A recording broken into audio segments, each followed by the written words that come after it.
Hey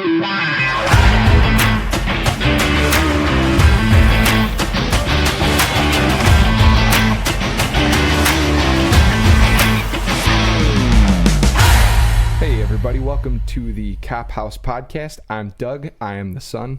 And I'm Ron, I'm the dad. Welcome to the Cop House. This is going to be a bi-weekly podcast that covers all things policing. This is our preview show.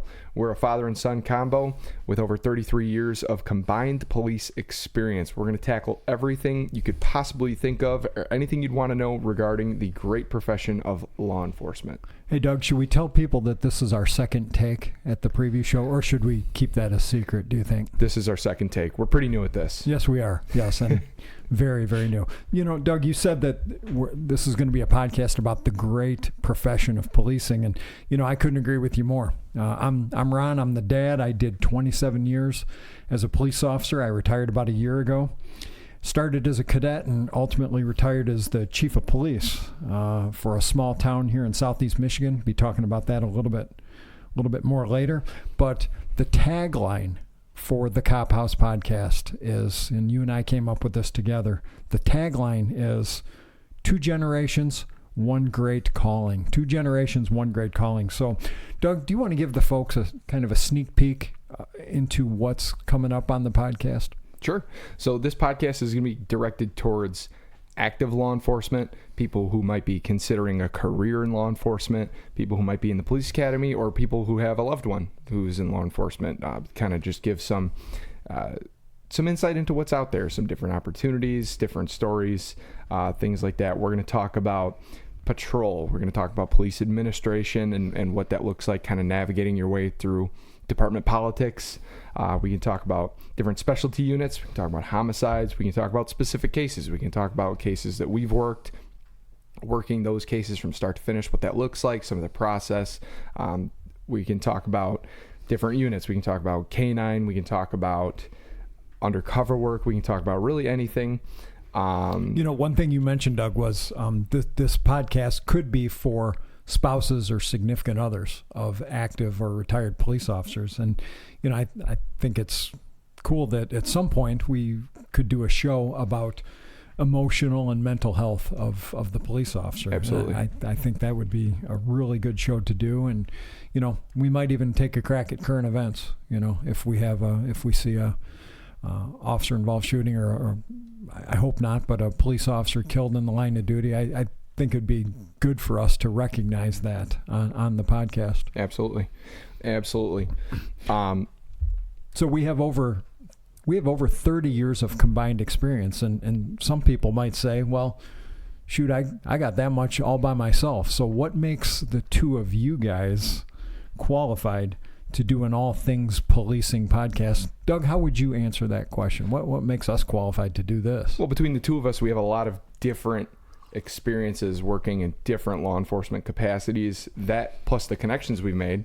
You know a lot of people from your career, and I know a lot of people from my career, different people that we can have on to talk about it. As far as my career, I worked for just short of 5 years with the Detroit Police Department. During that 5 years, I had the opportunity to work patrol. I worked patrol at 2 of the busiest precincts in the city. I had the chance to work investigations. I worked gun crimes. I worked non-fatal shooting investigations. I worked vice enforcement, which was prostitution and human trafficking. Got to do some undercover work in that capacity. I did the mobile field force, which is the riot team. And you did mobile field force in the summer of 2020. I did. Was there anything involving mobile field force and riot control going on in the city of Detroit or in our nation in the summer of 2020? Yeah, pretty much the entire summer of 2020 was spent doing riot control work. I remember watching you on the news, on the 10 o'clock news with your shield and helmet on, and yeah, that was an interesting summer, and that definitely has a lot of its own stories that we can touch on in its own episode. Really, riot control could have its own episode. I've done also public safety scuba diving. I do that with my current department as well. So you're working currently as a police officer. Yes. Yeah. So I did the 5 years with the Detroit Police Department, and I now work for what I describe as a semi-rural county sheriff's office down here in Southeast Michigan, where we live. And there, I'm also getting some opportunities there to, again, do the public safety scuba diving. I'm also on the fire investigations team there. So we've had, between the two of us, a lot of different types of work and types of experiences. Why don't you talk a little bit about some of your work experience? Yeah, sure. Be happy to. You know, it's interesting that you did 5 years with arguably one of the busiest police departments in the nation. And then you went to a semi-rural police agency. So that right there could be a show in and of itself, you discussing the differences between working for Detroit and where you're working now. So yeah, that could be good. Before I get into my experiences, I'll never forget when you first got hired on with Detroit. You had probably been there for about 2 weeks, maybe not even 2 weeks. You had already been, and this isn't funny, but you had already been to more homicide scenes in 2 weeks than I had been to in 25 years, which is a good segue into my career. I did 27 years for a small community in Southeast Michigan called Wixom. I started there as a cadet, and I actually started there as an intern. Worked virtually every assignment there was to work for that department, and retired about a year ago as the chief of police and the director of public safety. So in that capacity, I oversaw the Wixom Police Department, but I also, as the public safety director, I had administrative oversight into our fire department as well. And while there in my career, I worked patrol, I worked investigations, I did a little bit of internal affairs, limited internal affairs, and then obviously police administration as the chief. But we had very different careers. Mine's a little longer than yours currently. Just a little bit. Yeah, a little bit. But I would say you definitely had a more diverse career than I did.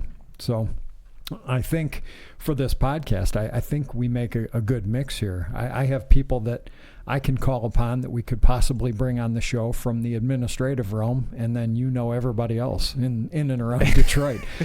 Don't short sell yourself. No, like no, that. I'm not. Do you want to talk a little bit about, since we're talking about interviews and like that, do you want to talk a little bit about the format of the Cop House podcast? Absolutely. So what we're kind of looking at right now, we've talked about it quite a bit. I think what the format that we're looking at is going to be about 70% of the time, 70% of our episodes, we're going to have a guest, and that could be somebody from the police administrative side. We could have people from specialty units, people who have worked high-profile cases, people from all different views of how law enforcement works in different positions, and we're going to run it basically like an interview. You and I will have questions, we'll ask them questions, let them speak to their experiences, tell stories, basically let them go wherever they want to go with it. Sure. And speak to what they think is interesting and relevant. The other 30% of the time, I think, is going to be you and I just having conversations about stuff that we find interesting, giving our takes on things, be that developments in law enforcement technology, different legal developments, like you said before, current events, so that that other 30% of the time will be you and I just kind of riffing back and forth about our takes on things. Yeah, awesome. Great.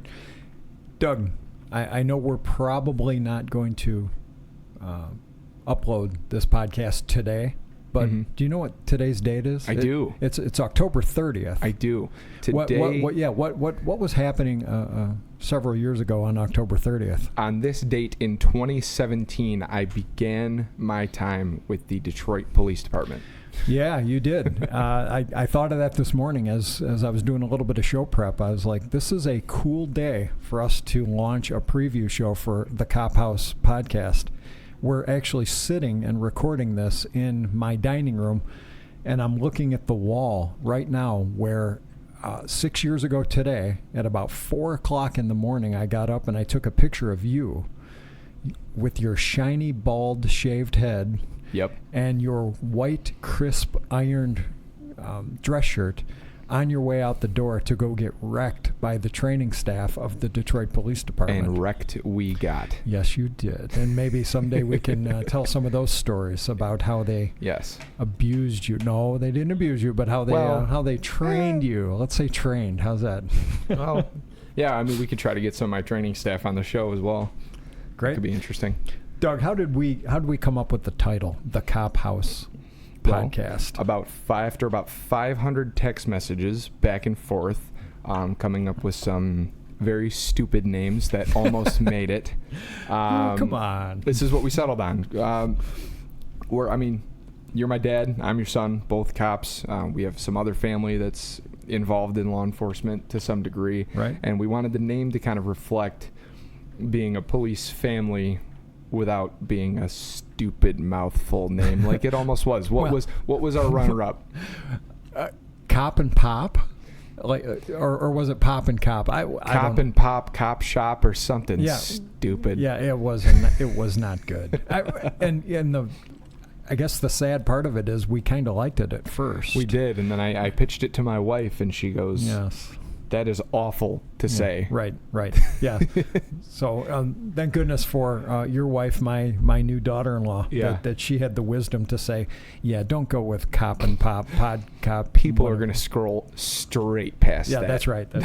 So we were texting back and forth, and we discussed easily 20 different titles or more, and you had sent me several that morning, and I got to thinking about one of them sparked the Cop House podcast, and I thought, although I never pushed policing on you as a little boy, as a kid, we are a police household. Yep. You and me. Your cousin, my nephew, is about to graduate from the police academy, and we're ramping up here to go see him graduate, and we're both excited to go see him. But we're a police family, so we thought the Cop House is a good, accurate representation of not only our family, but what this show might be about. Absolutely. Yeah. How about the logo? Oh, man. That logo was your handiwork. So on that same morning, we came up with the Cop House podcast. I was sitting in my office. I work as an associate pastor over at my church. And I'm sitting in my office, and once we had landed on the Cop House podcast, I looked at my desk and I saw a napkin sitting there next to my Keurig coffee maker. So I grabbed the napkin, I grabbed a Sharpie, and I immediately started sketching this thing out. And I thought, we could probably turn this over to someone much more talented than us to clean it up and make it look presentable. And I texted you a picture, and what did you say? I said, Dad, hear me out. Go. Let's use the napkin. And at first I thought, are you insane? But then I thought, it's perfect. Yes. So our logo that you can see on our social media accounts, and it will also be the album cover when this is published, is actually a cell phone photo of the napkin that you drew at your desk. And I still have it. So when we are rich and famous beyond description because of this podcast, because of our great listeners, of course. Yes. Who are going to be subscribing and posting comments and pithy comments. And when we're rich and famous, that can go into the Cop House Podcast Museum someday. Yes. Right. What? That's the museum. Yeah, the Cop House Podcast Museum. So again, we are Doug and Ron, father, son. This is the Cop House Podcast. Doug, anything else you want to cover before we wrap up our preview show here? Yeah. Follow us on social media. We are the Cop House Podcast on Facebook, and we are at Cop House Podcast on Instagram and Twitter or X or whatever you want to call it. This will be out soon. We have some technological stuff that we have to figure out because we're both pretty new to this, but this should be available. Are we doing MySpace? Or no? Or have we decided not to go? MySpace still exists. It does it? It does. Oh, I think it's for music hosting or I'm not sure. It does still exist. You can go to the website. But no, we will not be on MySpace unless we get a bunch of comments that they want a Cop House Podcast MySpace page. Gotcha. Okay. I guess we could make one if that's the case. If people could see the table we're sitting at here, what they would see is you completely surrounded by wires and a laptop and all this technical equipment. And then on my side of the table, I have a clipboard and a pencil. So the fact that I mentioned MySpace is probably a good indicator. It's progress for you. Well, it is. It really is. It's a good indicator of about 20 years behind. Who the technical genius is for the Cop House podcast, and it's not me. So this will be out very soon, wherever you listen to podcasts. Like I said, we have some technology stuff to figure out in the meantime, but this will be available on Apple, on Spotify, wherever you get your podcasts. And to our brothers and sisters out there, working the road, working your units, be careful out there, please. Be safe and have a great day. Talk soon. Bye. Bye.